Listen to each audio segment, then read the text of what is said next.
So please welcome to the stage Lax Poojary. He's the CEO and co-founder of Touring Bird, which is part of Google. Lax, come and join me, mate.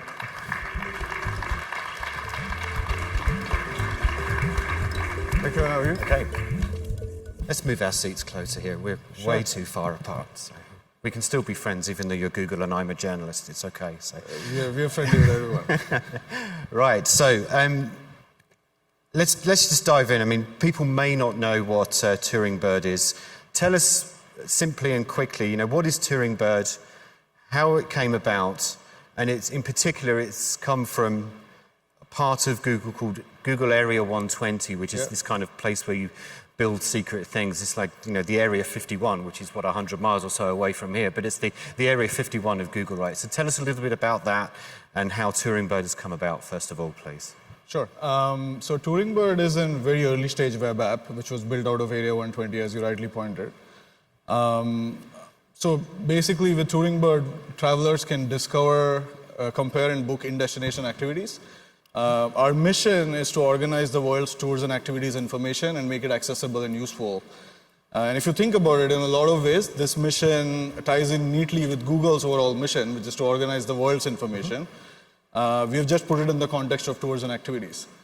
Now, why we are doing it in Area 120 is two reasons. I think Area 120 is basically Google's internal incubator. And people are encouraged to work on early stage and risky projects. This is clearly a very early stage project. I say it's risky because for flights and hotels, we have had meta searches before. I haven't seen anything successful yet in the tours and activity space, and it's very different from flights and hotels.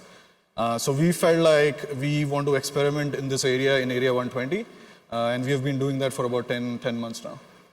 It's taken a while for you to get here, though. As you said, you referenced Google Flights, which launched about 9 years ago, and Google Hotels, that's been around for a considerable time as well. Have you just been watching what everybody else has been doing and then waiting to pounce almost? So, look, I think probably you're talking about Google Travel, and I want to make sure that Google Travel is very different than Area 120. They're different product areas. With respect to, I think Google Travel has built awesome products in both flights and hotels, and they're serving millions of users. Okay. With Touring Bird, what we want to do is, we've taken a similar approach, but we want to serve our users as well, and we feel like hopefully users will find some useful information. Okay, I think we might have some screenshots that we can put on the screens behind us. Okay, that's great. So while those are rotating around, just give us a brief description of what it is and how it works.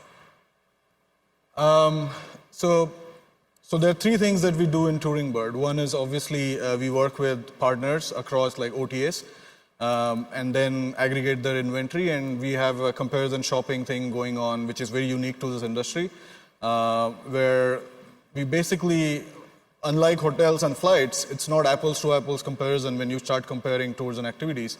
So we have a very unique approach here, specifically this. When it comes to Eiffel Tower, you may have noticed there are probably like 200 different tours. And we took an approach where we said what is best for the user, and we try to think backwards from users' mental model and what makes sense for the users. The second piece we do is we wanted to build a one-stop shop. So whenever people are traveling, they're not only looking for paid activities, but they're also looking for things that they can explore on their own. So we have a section called Local Tips, as you can see here. These are unique local experiences coming from local guides or people who are travel experts and bloggers in their destination. And the last piece is we also show free tours, which are tip-based tours. So all of this, basically what it does is it increases user trust in our product, and they keep coming back. And we're already noticing that in our early metrics. Okay, so you said it's very early stages. You only went public a couple of weeks ago. It's been playing around for about 6 months or so before that. How many cities are you in at the moment? So we are in 20 destinations right now. And I understand from our conversations we've been having earlier this week that I would say it's fairly aggressive expansion strategy for something that's still early stages. So what are you hoping to get to, over the next year or so? So I think, for us, it's important to focus on the user experience rather than scaling to more destinations. Okay. So as we are learning with these 20 destinations, we'll keep scaling as well. But that's not the priority. The priority right now is to learn from the current users and then keep building an awesome product.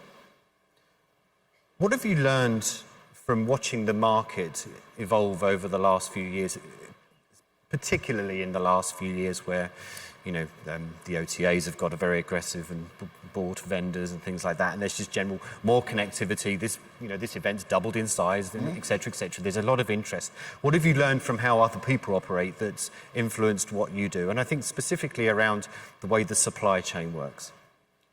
Yeah, I think at a meta level, at an industry level, I think there are two big problems. One is I think only about 10-15% of the inventory is sold online right now, and I think I've heard many people say this even earlier, that we are 10-15 years behind hotels, basically, or airlines. Yeah, yeah. So Would you agree with that? Sorry? Would you agree with that it's 10 years behind hotels on distribution? I would think so, yes. I would agree with that.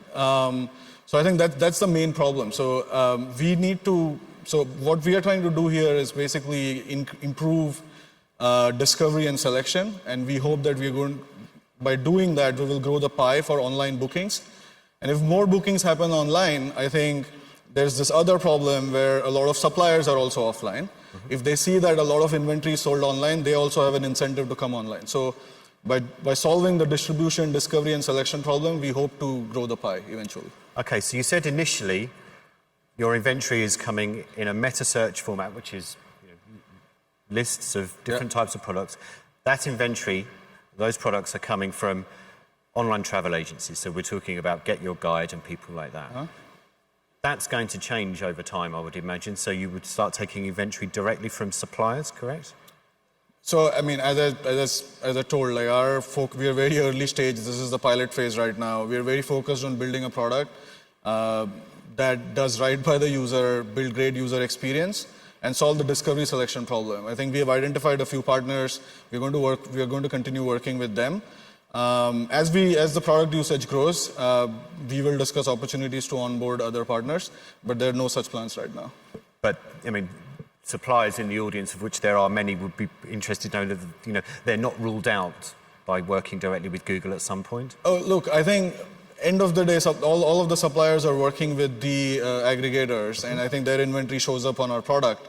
So as I said, like if we are able to grow the pie of online bookings, suppliers end of the day get more bookings. So I think we have more focus on that part right now, rather than working with particular set of suppliers or OTAs. Okay, so you were showing earlier, and we were talking earlier about the local guides part. So these are just, they're bloggers or travel writers, and they're suggesting, one of the things that we were looking at earlier was someone was suggesting you can do a walk along the River Thames in London, and that's all very nice. If that individual said, well, I can do the tour myself, would they be able to work with you directly or not, do you think? Yeah, I mean, that's a possibility. However, I think like what we wanted to do with local tips is not really sell tours. We already have a big inventory of tours coming from our partners. What we want to do here is give the flexibility back to the user. These are do-it-yourself kind of things, local, unique experiences, which you can just go and do yourself. You don't necessarily need a tour guide. But yes, we can accentuate that experience if someone wants to provide that. But we really haven't thought about that right now. Okay, so I mean, you said it's a meta search product, but talk to us and explain to us a little bit about how the Reserve with Google thing works generally, because it's not part of what you do at the moment, but it's so obvious that is going to be part of this, surely. So yeah, so Reserve with Google, again, that's not part of Area 120. So Reserve with Google is basically very focused on actions on Google, meaning end-to-end bookings. Our focus is more on the discovery and like building an awesome UX and a great user experience product. The good news is we are actually combining. So they have already built an awesome product which we can leverage to build ours. So going forward, all partners that work with TouringBird will also have to integrate via Reserve with Google. Okay, so and it was the product that you worked on as well, I believe, with Google Trips. Yeah, for a little while. Yeah, so which is a standard. It's an app in itself, and it aggregates your flight details and your hotel reservation and puts it all together and gives you maps and guides and things. You're just going to merge in with that at some point or become part of that, surely. Again, like these are things that we haven't discussed, and honestly, this is very early stage. Google Trips, as you rightly pointed out, is the way I think about that is it's more of a horizontal app within the travel vertical, where you, as you said, like it aggregates your flight, hotels, and everything, things to do. What we are building is a vertical experience, a deep vertical experience for things to do, tours, activities, experiences, just similar to Google Flights and Google Hotels. But we are very separate from Google Travel products. No plans to integrate right now. We haven't had those conversations. Okay, and just Google search generally, search engine results pages, will you be featuring on there, and will your partners be featuring within Touring Bird, within search engine results pages or not? Yeah, let me take a minute to explain you like how Area 120 in general works. Yeah. So we are very separate. We are an independent brand. We operate independently of Google. So we have no connection right now with either Google Search or any of the Google products.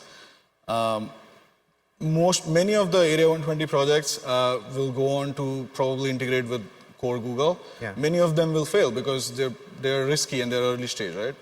So it's still to be seen. Nothing specific to share there. Okay, do you think this is a risky thing then? Given you said that, other Google 120 things that are involved are risky and some of them fail. I mean, what are your kind of expectations for this as a product in its own right? Nothing to do with Google, just as your own product that you've built. Yeah, look, I think when we started this was definitely a challenge we took upon. And I think we've been in beta for about 2 months and we launched publicly 3 weeks ago. We are actually overwhelmed by the reception, both from the industry, media, and partners and our users. We are seeing very positive early signs of user growth and engagement. We are very confident that we are building a product that's going to solve a core user need. So we are in the business. So the reason we are doing this in Area 120 is because we are going to de-risk the project as we keep continuing. So we've been here for 10 months. We'll keep doing this. Is it aimed at tourists, or is it aimed at locals, or is it aimed at both? No, our focus is completely on tourists. Okay. Why? Because we are building a product which is basically for travelers to explore a city. Like we are not focused. I mean, if you're a local, you're probably not going to buy an Eiffel Tower ticket, right? But I might be interested in that walk along the Thames, for example. Sure, but we are not building a product for locals, but it could be a byproduct and a local could use it. Okay, we were talking yesterday beforehand, and where can some of this go? Putting some of kind of our high-tech hats on here, and you were mentioning things such as Google Assistant and Google Lens. I mean, Google Assistant is the voice assistant that Google has. I mean, that's something that just seems so naturally obvious that could fit in with this at some point. Sure. I mean, not just Google Assistant and Lens, search, maps, all of that, right? So I think now by combining with Reserve with Google, we will be able to complete actions, and that fits in really neatly with Assistant. Yeah, so if you think about the entire travel funnel, which starts from the dreaming phase all the way up to reminiscing and like dream, plan, book, go, reminisce, there's only one consistent theme across all of these 5 phases, which is discovery of activities, booking those activities, doing them, and then reminiscing them. You only remember your activities. I think Douglas also mentioned this. You don't take a picture of the plane seat or the hotel room that you are in. You take the picture of the things that you do and then you remember them. So in the future, potentially, we could touch upon all those phases and help users in all those phases. Okay, and let's get down to some money parts of this. I mean, what's the business model for those that are, for those in the industry that are going to partner with you? So I'm thinking at this stage, OTAs, maybe suppliers, but what do you think the model is? Is it a cost per acquisition? Is it cost per click for those customers that you're sending up the pipe to make the booking? No, so we do not have any concrete monetization plans. As I said, like right now we are very focused on building the product and focusing on the user experience. Nothing real, we haven't thought about it, nothing concrete to share right now. Okay. Hey, Kevin, I just want to jump in, sorry, over here from the floor with a quick question. So there's this kind of trend that I've observed with Google over the years, right? So it used to be you would do a search and you would say for a stock price, and you would see Yahoo Finance come up and CBS Market Watch. Or you do a search for weather, and you get the Weather Channel. Today, you do a search on Google, and you get the weather from Google. You get Google Finance or Google Stocks. And we've seen a similar thing in travel with flights and hotels. So right now, a lot of companies here are attending workshops at Arival on how to do SEO and SEM. They're investing a lot of money in this and doing a lot of work. I can certainly see, if I follow the pattern from Google, the future where suddenly we see Google tours and activities at the top of Google SEO or SEO search results instead of my tour, after all of the money that I've spent, probably on Google, by the way, to get my tour listed at the top. So that's kind of, I see it in other industries, so where are we headed with you guys? So I think there were a few questions there. Let's start with the first. Okay, so the first question is, how does Google surface results? So as I said, I work in Area 120 and I work for Touring Bird. I can talk about my product, but not really about other products. And your second question was about tours and activities. That I could probably answer. When you said your tours and activities will not show up, I didn't understand that, because Google is not in the business of actually going and acquiring supply or working with tours and activities providers. So Google doesn't really have their own tours and activities.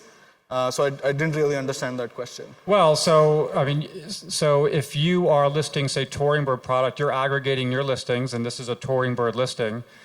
So those results would surface at the top of Google search results, as opposed to, say, a listing for my tour company. So if I've been investing a lot of money so that I've got an amazing ghost tour in a particular destination, and I'm always at the top, but now we're going to see tours and activities from Touring Bird and listed on top, and so ultimately I'm going to have to pay to Google, or that traffic is going to go to another Google product first before it goes to my website. No, I don't think that's like, at least for Touring Bird, that's not going to happen. Touring Bird is an independent product. The way you use Touring Bird is you go to touringbird.com, both on mobile and web, and that's how you see what we have. But there's no integration with Google on the card. Okay, so we're right up to time. I think it's remarkable that you can say you haven't thought about a business model yet. I think we would all love to be in that position. So, last of all, I mean, Touring Bird, what's behind the name, and when are you going to change it to Google Experiences?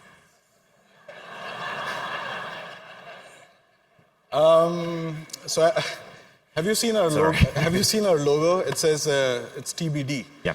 So when we started building this product, we were a very small team. We are still a very small team, single-digit team, basically. We were so focused on building the product, like we had one half-an-hour session where we said we're going to come up with a name. We couldn't agree on a name, so we said TBD on the board, which is to be decided. Okay. And then a couple of months later, we were getting serious and we wanted to launch the product publicly, and then we reverse engineered a name, which was Touring Bird. So that's the story behind Touring Bird. All right. Okay, everybody, thank you very much. Lex Poojary from Google 120 Touring Bird. Thank you. Thank you. We go over there and we'll do our T-shirt thing. So pull one out and read out where it's from. Luna Park, Coney Island. Luna Park, Coney Island. So 4th of July. Those guys at the back, so show it up to them. Okay. There we go. Thank you very much, everybody. Thank you.